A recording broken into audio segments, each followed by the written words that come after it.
Ocağı Açıklık'tan herkese merhaba. Kanalımıza ve mutfağımıza hoş geldiniz. Yavaş yavaş böyle kış yüzünü göstermeye başlayınca insanın canı böyle tatlı bir şeyler, kıyır kıyır bir şeyler çekiyor. O yüzden bugün sizle birlikte elmalı kurabiye yapacağız. Tarifime geçmeden önce ufak bir hatırlatma yapmak istiyorum. Kanalımıza abone olmayı, beğenmeyi ve bildirimleri açmanızı sevinirim. Hadi başlayalım. Evet, şimdi ilk önce kurabiyemizin sıvı malzemelerini hazırlayacağız. Kurabiyemizde bir çay kaşığı kadar karbonat kullanacağız. Ve bir çay kaşığı da limon suyu. Şöyle bir güzel köpürecek o. Şimdi bu hazır. Bu burada beklerken biz önce diğer malzemelerimizi de hazırlayacağız. Evet, ilk önce 200 gram margarin veya tereyağı kullanacağız ve bütün ürünlerimiz mutlaka oda ısısında olması lazım ki güzel bir kıyır kıyır kurabiye elde edelim. Oda ısısında olmazsa tam anlamıyla bir kurabiye hamuru olmaz, tart hamuruna benzer. Evet, o da kıyır kıyır olur ama kurabiye hamurundaki kıyırlığı elde edemeyiz. Yarım çay bardağı yoğurt ekliyoruz. Yarım çay bardağı sıvı yağ. Eğer sıvı yağ kullanmayacaksanız tereyağı ya da katı yağınızı 250 gram kullanabilirsiniz. Az önce hazırladığımız o karbonatlı limonlu karışımı da ekliyoruz. Ve bir kahve fincanı da pudra şekeri. Toz şeker de kullanabilirsiniz ama toz şeker daha kristal olduğu için güzel yoğuramazsanız eğer ağızda böyle bir tıkır tıkır tat bırakabilir. O yüzden de mutlaka eğer mümkünse pudra şekeri kullanın ama değilse toz şeker de kullanabilirsiniz. Şimdi ilk önce şunları bir güzel birbirleriyle özleştiriyoruz. Daha sonra işin içine unumuz girecek. Her zaman diyorum, unun da ölçüsünü kendiniz yavaş yavaş ekleyerek ayarlayın. Ben size evet bir ölçü veriyorum, işte 3 su bardağı ya da 4 su bardağı, ama hepimizin ununun kalınlığı ya da işte bardak ölçüsü ne kadar ölçü versek de tutmayabiliyor. O yüzden de unu yavaş yavaş azar azar eklemenizi de tavsiye ediyorum.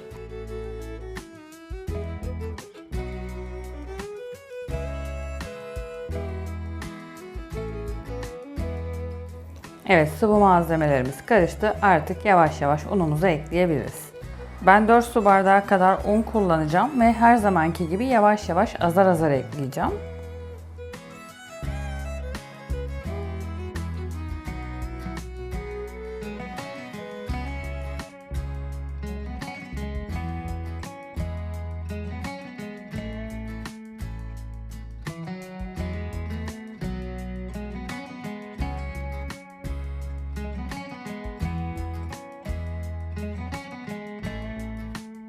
Evet, hamurumuz güzelce toplandı. Şimdi biraz da tezgahın üzerinde iyice bütünleştirmek için biraz da tezgahın üzerinde yoğuracağım ki daha rahat olsun diye. Böyle dar kasenin içinde biraz zorlanabiliyoruz.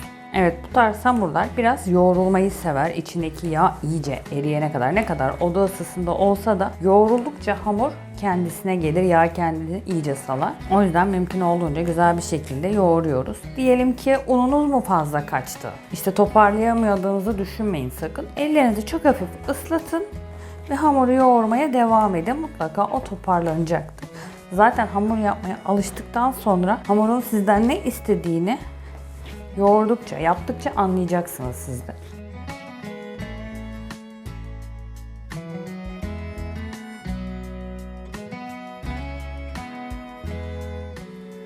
Evet, hamurumuz artık pürüzsüz bir hale geldi. Şimdi bunu bu şekilde iç harcımızı hazırlayana kadar dolapta dinlendireceğiz. Bu tarz hamurlarınızı, özellikle tereyağı ya da katı yağ kullandığınız hamurlarınızı en az 15-20 dakika mutlaka dolapta dinlendirin. Sıvı yağla hazırladığımız hamurlarda buna ihtiyaç yok ama katı yağ ya da işte tereyağla hazırladığımız hamurlar buna ihtiyaç duyuyor. Hamur daha güzel kendine geliyor. Şimdi üstünü streç filmle örtüp bir güzel dolapta dinlenmeye bırakabiliriz. Biz bu arada iç harcımızı hazırlayabiliriz. Evet, sıra geldi elmalarımızı hazırlamaya. Böyle bir aparatınız varsa, makinenizde rendeleme özelliği varsa bu şekilde rendeleyebilirsiniz. Eğer yoksa da normal rendeyle de rendeleyebilirsiniz.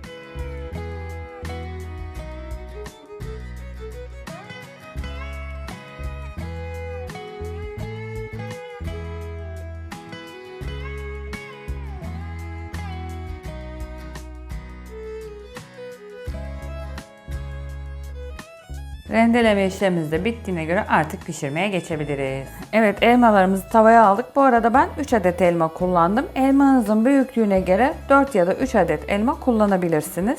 Bir çay bardağı da toz şekerimizi ekliyoruz. Bunun püf noktası, elmalar şimdi böyle suyunu salacak ve çekene kadar kavurmamız gerekiyor. Eğer birazcık sulu bırakırsak kıyır kıyır bir kurabiye sahibi olamayız. Çünkü bu su hamurumuzu ıslatır. Kurabiyenin de o güzel kıyırlığına gitmiş olur. Yumuşak bir hamur elde etmiş olursunuz. O yüzden güzelce suyunu çekene kadar kavuruyoruz. Son aşamaya doğru ben genelde tarçınını koyuyorum. İlk başta koymuyorum yakmamak için. Bir tatlı kaşığı da tarçını son aşamada koyacağız. Soğuduktan sonra dilerseniz içine ceviz ya da fındık koyabilirsiniz.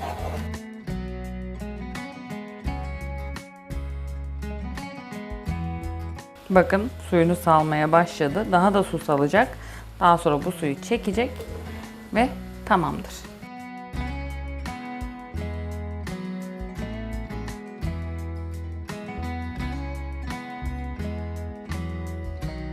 Evet, elmalarımızın suyu iyice çekti. Şimdi bir tatlı kaşığı kadar tarçın koyacağım. Eğer tarçın çok sevmiyorsanız yarım çay kaşığı ya da bir çay kaşığı da koyabilirsiniz. Ama buna asıl lezzeti veren bence tarçın. O yüzden ben bir tatlı kaşığı tarçın ekliyorum.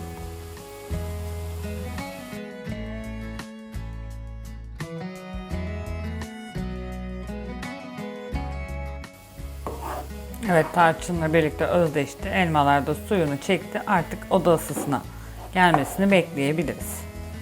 Hazırlamış olduğumuz iç harcımız oda ısısına geldi. Şimdi bir avuç kadar ceviz ekleyeceğim ben. Bu miktarı azaltıp çoğaltmak sizin elinizde. Ceviz yerine dediğim gibi fındık da kullanabilirsiniz. Ama ceviz daha güzel yakışıyor bence. Şimdi bir güzel karıştırıyoruz. Hepsini birbirine. Daha sonra hamurumuzu açmaya başlayabiliriz. Evet, ben şimdi hamuru ikiye ayıracağım. Çünkü iki farklı şekilde yapacağım size. Siz dilediğiniz şekilden birini yapabilirsiniz. Ya da ikisini de yapabilirsiniz. Evet, şimdi ilk parti hamurumuzu ikiye bölmüştük biliyorsunuz hamuru. Onu açıyoruz. Biraz undan da destek alacağız ki açmamız kolay olsun. Şöyle elimizle güzelce düzleştiriyoruz. Daha sonra merdane ile belli bir inceliğe gelene kadar yavaş yavaş büyütüyoruz. Çok ince olmayacak, çok da kalın olmayacak. Çünkü çok kalın olursa kıyır kıyır olmaz.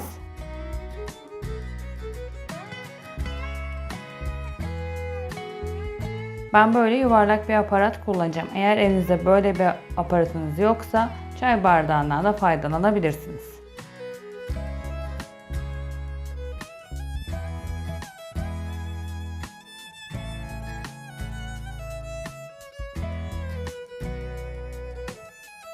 Bakın, hamurumuzun kalınlığını da göstermek istiyorum. Çok fazla kalın değil, çok fazla da ince değil.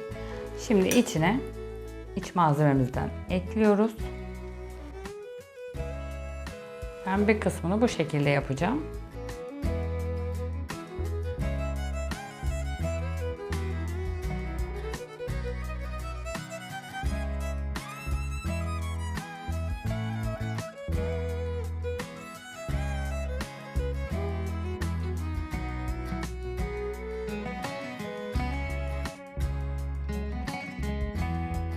Evet, sıra geldi ikinci şeklimize. Şimdi ben bunu ikiye ayıracağım.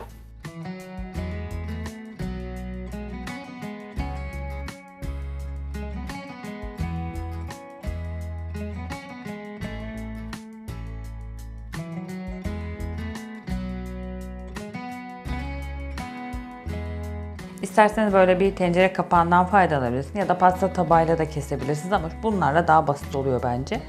Şu şekilde basıyoruz.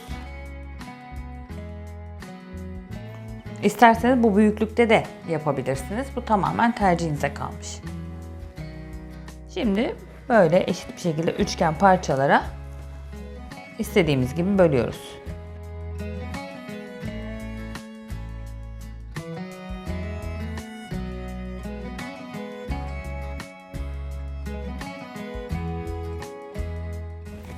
Siz bu kurabiyelerinizi bu üçgen şekilde yapacağınız zaman istediğiniz kadar büyüklükte yapabilirsiniz.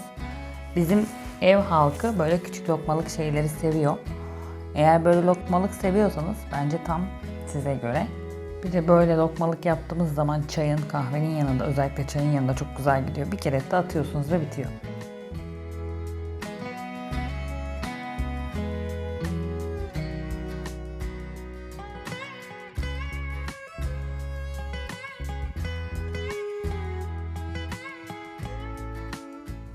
Evet, kurabiyelerimiz fırına gitmeye hazırlar. 180 derecede yaklaşık 20 dakika kadar pişireceğiz. Tabii ki her zamanki gibi kontrolü elden bırakmıyoruz. Çünkü ne diyorum? Hepimizin fırına ayrı pişiriyor. Ben sizin için bu arada üçgenleri değişik değişik boyutlarda yaptım ki hangisini isterseniz o şekilde yapın diye. Evet, kurabiyelerimiz pişti ve oda ısısına geldikten sonra üzerlerine pudra şekerlerini serpebiliriz artık.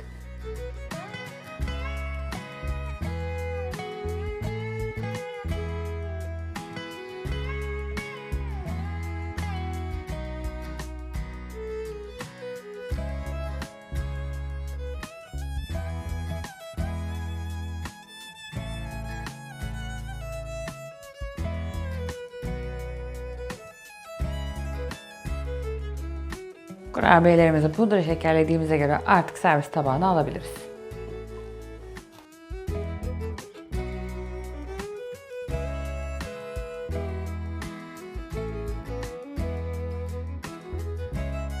Ocağa çıkıntık olarak bir tarifin daha sonuna geldik. Deneyecek olan herkese şimdiden afiyet olsun. Beğenmeyi, bildirimleri açmayı ve yorum yapmayı unutmuyoruz. Bir dahaki tariflerde görüşmek üzere. Hoşçakalın.